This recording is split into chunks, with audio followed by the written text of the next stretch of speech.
Bonjour et bienvenue pour ce nouveau numéro du journal des biotech, performance, fusion, acquisition, financement. On fera le point avec Sacha Pouget de l'actualité du secteur et l'entretien est lui consacré à Olivier Soula, directeur général délégué d'Atosia. Le journal des biotech, c'est parti.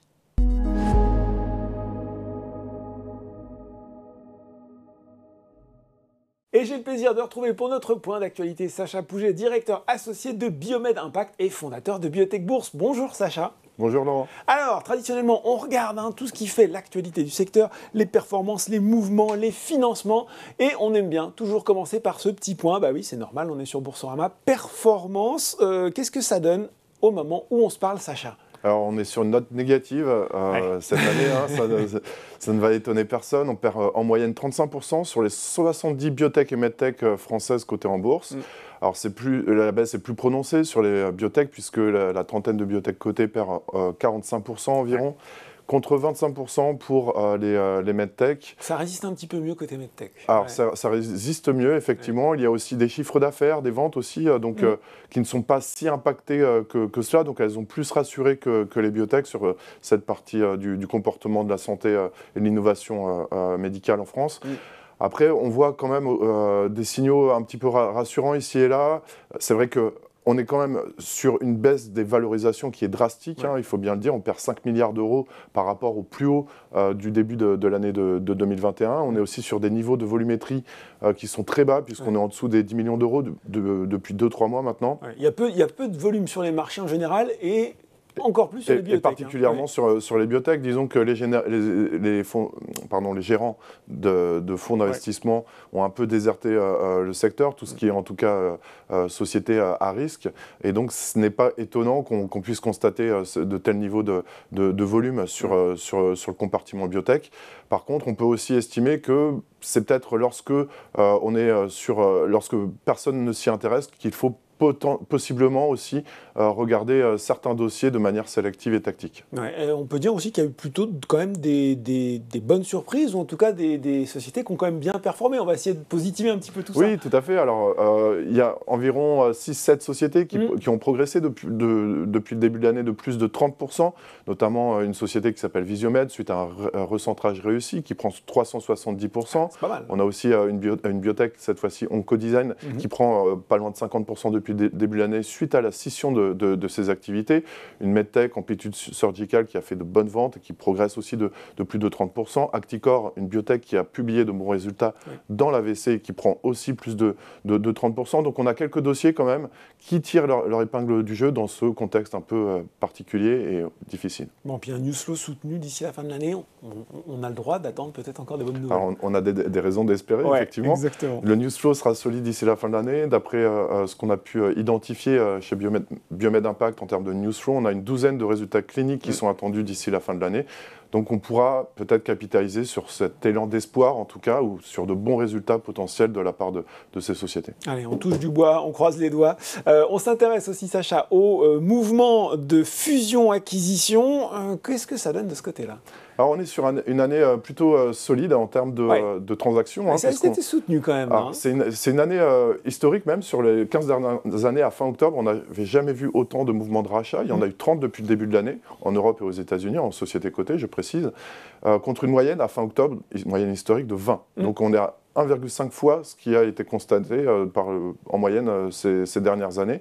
On a aussi des primes très significatives, plus 101% en moyenne sur les 30 rachats, contre une moyenne historique de 60%, donc c'est quand même très significatif. Alors ça s'explique évidemment par la baisse des cours. La baisse des valorisations, du coup, il y a des primes maintenant qui sont très significatives, mais par contre, en termes de montant, là, c'est un petit peu plus décevant. Alors, on a 40 milliards de dollars globalement en France, en Europe et aux États-Unis sur les mouvements de rachat, contre une moyenne de 90 milliards de dollars. Alors, ça s'explique d'une part par une baisse des transactions supérieures à 10 milliards de dollars. Cette année, on n'en a pas eu, alors que les années précédentes, on en avait beaucoup. Et puis aussi, comme on le disait juste avant, on a eu aussi une baisse des valorisations. Donc, tout ça s'explique aussi au niveau des montants de transactions. Est-ce qu'on peut dire aussi, Sacha, dans ce type d'opération, c'est qu'on retrouve toujours un petit peu quand même les mêmes domaines, les mêmes domaines stars du moment. Tout à fait, Laurent. Alors, ce qu'on constate, et ceci depuis plusieurs années, on constate 3 domaines thérapeutiques très recherchés par les industriels, à savoir l'oncologie, les maladies rares, notamment tout ce qui est thérapie génique. Également, c'est nouveau, ça, en revanche, tout ce qui est lié au système nerveux central.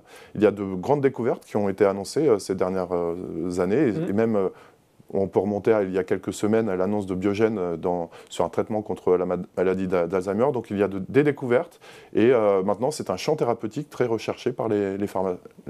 Bon, à regarder, système nerveux central. Un petit point peut-être sur ce qui s'est passé en France, Sacha, de ce côté-là. Alors de ce côté-là, on a aussi, la France n'échappe pas à tous ces mouvements, puisque depuis le début de l'année, on a pu constater un rachat, donc Theradiag, une société de diagnostic par Biocinex, avec une prime de 60% pour 30 millions d'euros. On a pu aussi constater une prise de participation par un fonds d'investissement qui s'appelle Elian Partners dans Oncodesign. On a pu aussi constater le rachat de Versantis par la société biotech française Genfit. Et puis, plus récemment, on a pu observer aussi Bonne Therapeutics, une société belge qui a pris une participation majoritaire dans une société biotech qui n'est pas cotée, mais qui est française, et qui s'appelle Medsenic, me semble-t-il, pour donner un nouveau nom à cet ensemble qui est maintenant coté sur le marché de la bourse, et qui s'appelle Biocenic. Donc la France n'échappe pas à ce mouvement également. Ouais. On termine par les financements. C'était notre inquiétude de cette année 2022, notamment avant l'été. On se disait beaucoup de biotech sont dans une situation de trésorerie qui était parfois très tendue. Qu'est-ce que ça donne? Alors c'est plutôt une année rassurante. On est sur la 3e année historique en termes de financement et d'investissement sur les biotech françaises. Elles ont levé depuis le début de l'année 840 millions d'euros en 40 opérations. C'est plus 10% par rapport à la moyenne historique. Donc on ne va pas dire que c'est vraiment une année formidable, notamment au regard de ce qu'on a pu constater en 2021 et en 2020. Mais vu le contexte, c'est pas si mal, on va dire. On va dire on va s'en satisfaire. On a de quoi être assuré de ce point de vue-là. D'après nos projections, chez Biomed Impact, on estime que 960 millions d'euros, donc pas loin du milliard, vont être levés d'ici la fin de l'année. Il reste encore 2 mois complets. On a eu un très bon mois de septembre, avec pas loin de 200 millions d'euros qui avaient été levés. Mois d'octobre, on a un peu plus peiné, puisqu'on est en dessous de 10 millions d'euros, mais on va dire c'est plutôt vraiment le signal rassurant. Les sociétés biotech ont de quoi financer leurs programmes et avancer dans leur développement. Malgré un contexte compliqué, elles arrivent à se financer, à trouver de l'argent auprès des investisseurs. Bon, et puis d'ici la fin de l'année, on aura l'occasion de refaire le point sur ce qui se passe sur le secteur. Merci beaucoup, Sacha, pour ce point d'actu. Merci, Laurent. Tout de suite, dans le journal des biotech, c'est l'interview.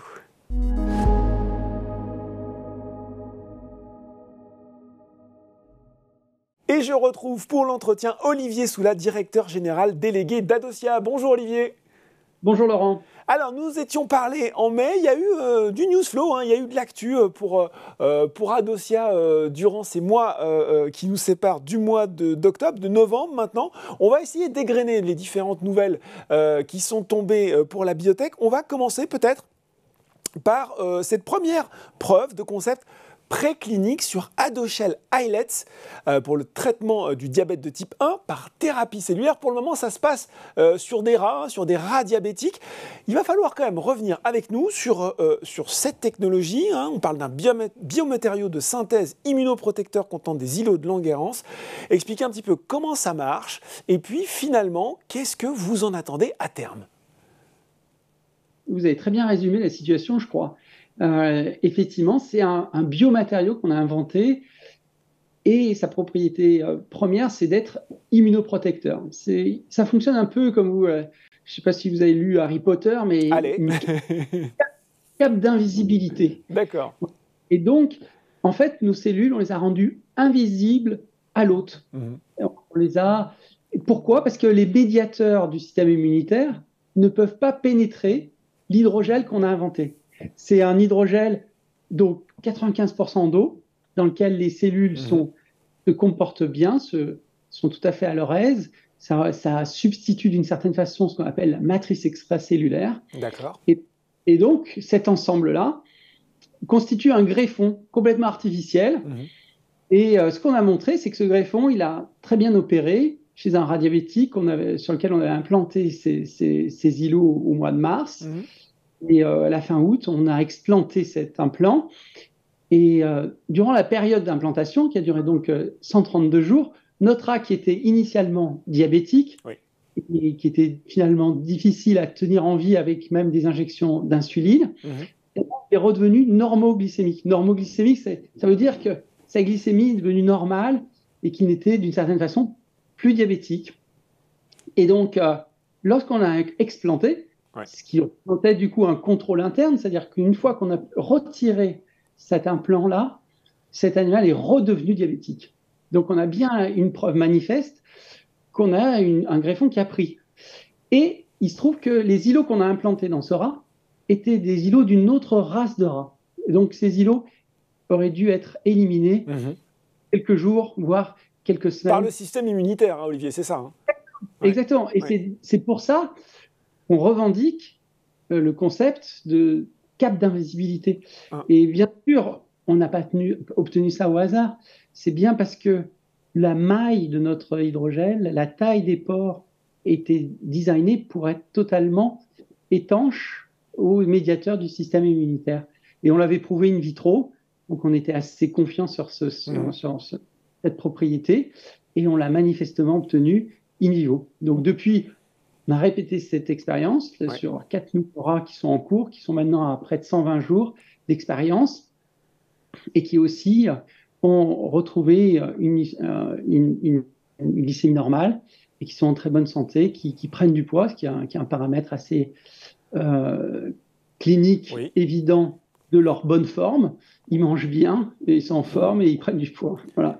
Donc ça, c'est la première étape. Qu'est-ce qui va suivre maintenant? Alors maintenant, il faut qu'on arrive à faire ce même type de prouesse chez le cochon diabétique. Donc, on a montré qu'on pouvait faire des beaucoup plus grands implants pour emporter plus, pour encapsuler plus d'îlots. Hein, et on a mis au point la procédure chirurgicale par célioscopie. Vous voyez, on dit, alors je vais minimally invasive. Oui. Tout le monde comprend ce que ça veut dire, puisque à travers une canule, on roule notre implant et on l'implante dans une procédure très simple qui dure à peine 10 minutes. Et donc ça a été mis au point chez le cochon. Maintenant, il s'agit d'établir un modèle de cochon diabétique, qui est un modèle plus compliqué à mettre au point, mais qui est maîtrisé par nos partenaires. Et donc ça, c'est la prochaine étape, de démontrer aussi une insulino-indépendance, une glycémie normale, enfin une fin du diabète chez un cochon qui serait avéré comme diabétique.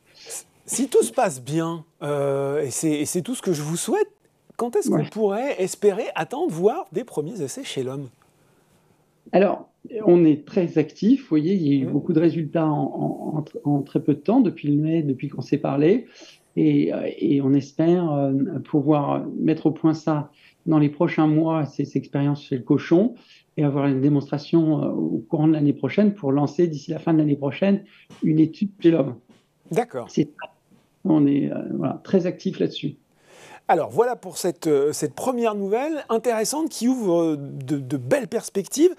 Il faut revenir aussi sur les nouvelles données de M1 Prime qui ont été publiées en octobre, qui ont beaucoup fait réagir le titre, notamment parce qu'elles portaient sur l'efficacité de M1 Prime chez les personnes obèses, là aussi atteintes de diabète de type 1.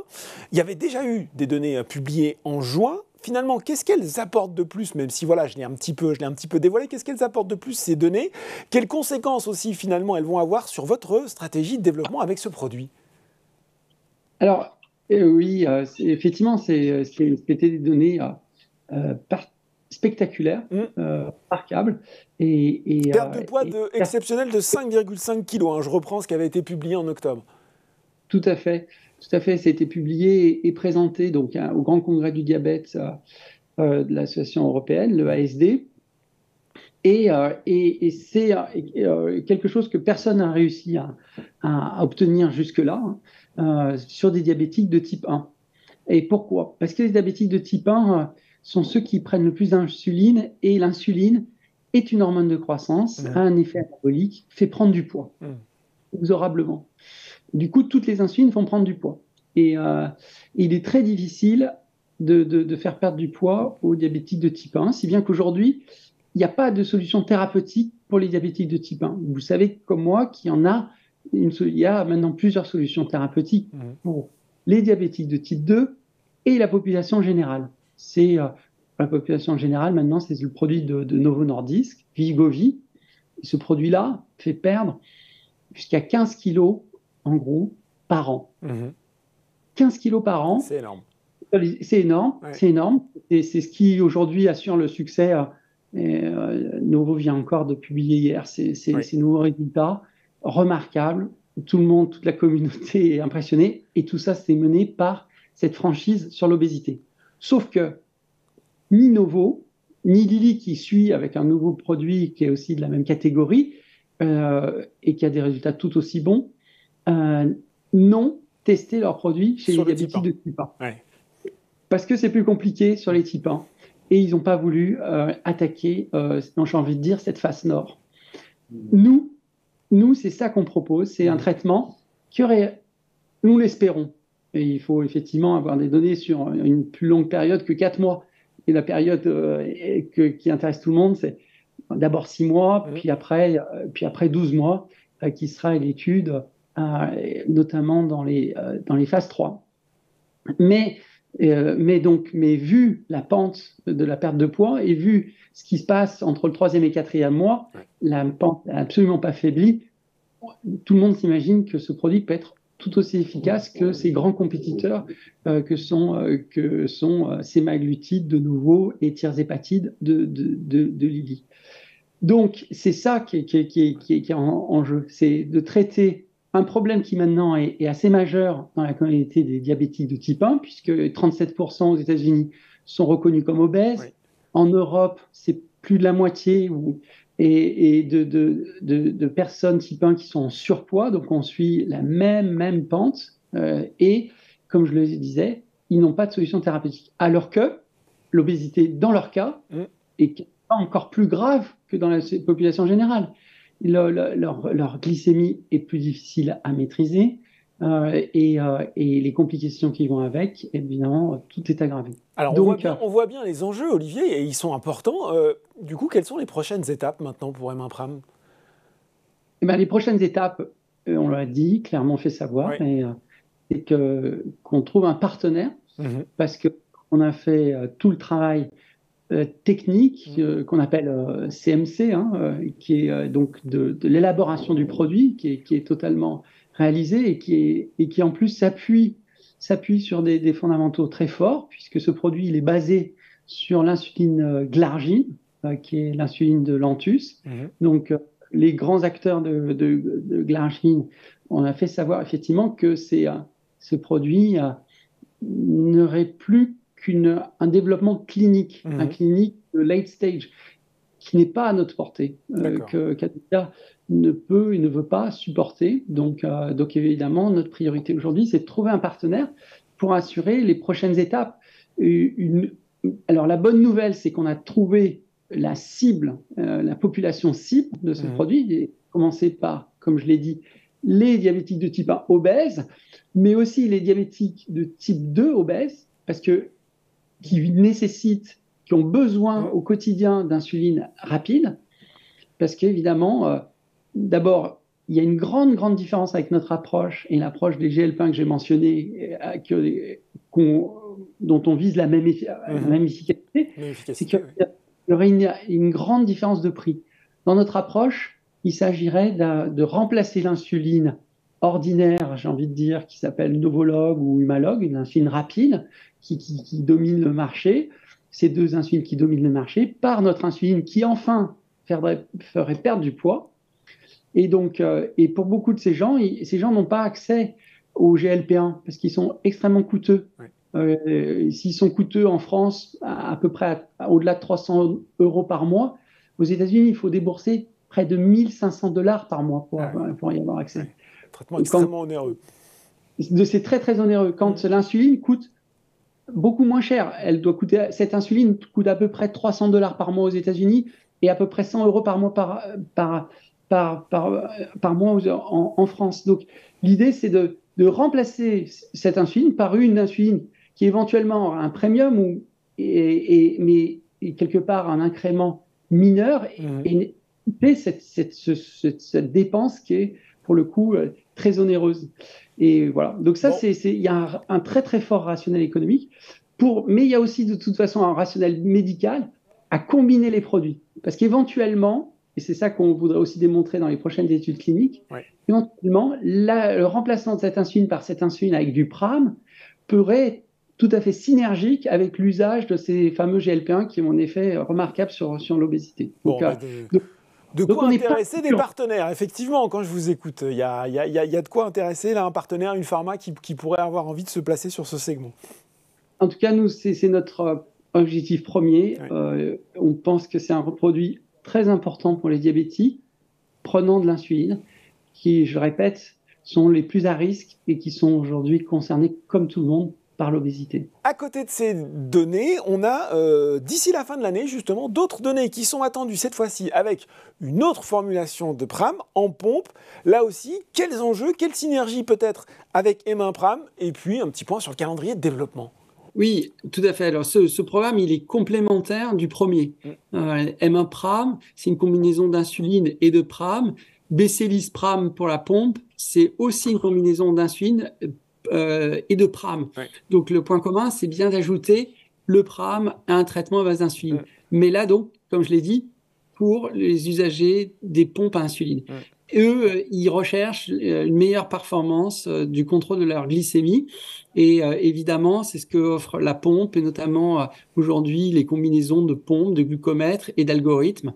Donc, il est important de développer une formulation spécifique parce qu'elle demande d'avoir des attributs un peu différents en termes de pharmacocinétique de l'insuline qu'en usage en stylo. Et donc, c'est ça qu'on est en train de développer avec une équipe universitaire à l'université McGill à Montréal. Donc, malheureusement, l'équipe a pris un peu de retard. D'accord. Et donc, on ne devrait pas avoir des résultats d'ici la fin de l'année, mais c'est aussi un programme important, complémentaire, qui s'adresse plus aux diabétiques de type 1 qu'au type 2, parce qu'eux utilisent finalement aujourd'hui peu de pompe. Ouais. Un petit point peut-être aussi rapide sur les autres programmes en cours. Bien sûr, BC Lispro, BC Combo, un des programmes financés par votre partenaire Tonghua Dongbao.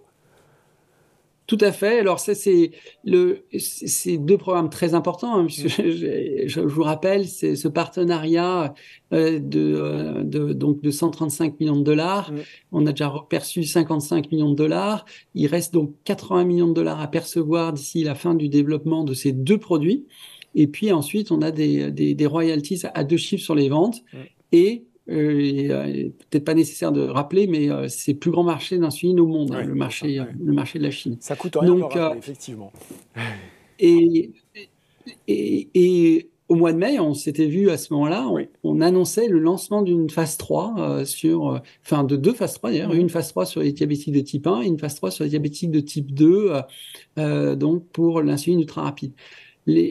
Le calendrier se présente très bien. Là, on est plutôt en avance sur le programme. Ouais. Et donc, malgré le Covid, et donc c'est tout à fait rassurant. Et donc, l'étude avance très bien sur l'insuline ultra rapide. Par ailleurs, notre partenaire nous a demandé de mener 3 études de phase 1 en Europe pour pouvoir lancer une étude de phase 3 en Chine en fin ou début de 2024, fin de l'année prochaine ou début 2024.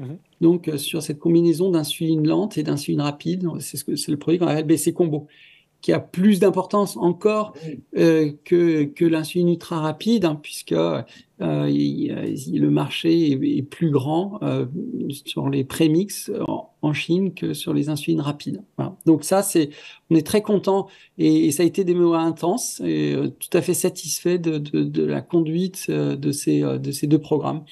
Et donc notre partenariat est vraiment au beau fixe. Ça fait 4 ans maintenant qu'on travaille avec eux. On a une relation forte avec Tonghua Dongbao. Bon, un partenariat qui va bien, un développement en cours. Forcément, question rituelle, petit point trésorerie, financement. Je crois qu'il y a une autonomie financière à horizon de 1 an. Finalement, voilà, quels sont les leviers à activer? Est-ce qu'on réfléchit déjà aux différentes pistes de refinancement d'Adocia durant cette période? c'est notre responsabilité première. Bien sûr. Et quand on a des programmes comme les nôtres, auxquels on croit, qui ont beaucoup d'ambition et beaucoup de valeur à nos yeux, hein, et aux yeux finalement des grands qui voient effectivement, qui ont reconnu que ces résultats sont remarquables. On parlait d'Amain-Pram d'abord, mais aussi d'Adoshel.